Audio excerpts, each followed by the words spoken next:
Greetings, everyone.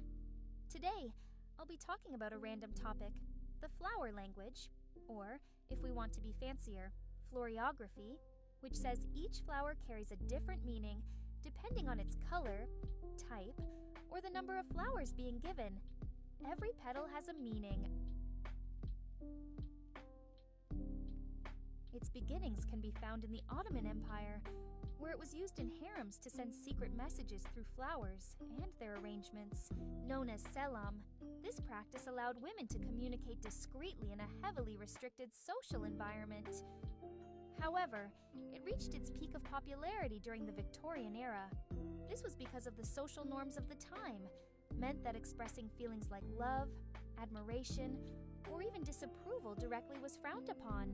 This could be more evident in younger people, who, to express their feelings in a more polite way, used to raise their fists like flower bouquets, which were also known as tussie-mussies, or nosegays, just a way to express their feelings without breaking the social norms of those times.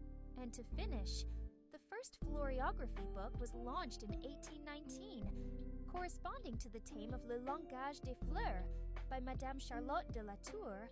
After this, we can appreciate that flowers, beyond being a decoration that brings joy and elegance, are capable of conveying messages from our hearts that we cannot express with words. A small example: roses symbolize love, forget-me-nots represent remembrance, and lilies express purity. In the background, you had been seeing a time-lapse of a fan art I made inspired by this. I drew this illustration of the characters from IdentityV, Frederick and Alice, surrounded by symbolic flowers. And now I'll explain the meaning of each flower of the illustration. And before that, I would like to mention that the election was based on my interpretation of the characters. Starting with the red roses means deep love, but associated with this can also mean pain. I think this can also apply to Frederick because of his struggles of reaching his family's expectations about his talent, and for Alice, the love and courage she's found through her resilience. The next ones are red geraniums. I chose them for Frederick, since in media like books they are associated with protection.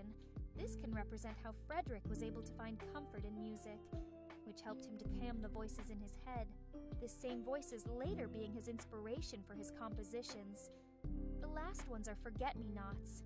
These little flowers for Alice, since they mean remembrance, they can perfectly represent despite how the time has been taken, she still remembers her family, and especially that childhood friend whose voice encourages her. And that's how I tried to apply floriography into my art. As you can see, flowers are more than something to bring elegance to a place. If you're interested in supporting my art, here's where you can find this illustration and other artworks I had done. Bye-bye.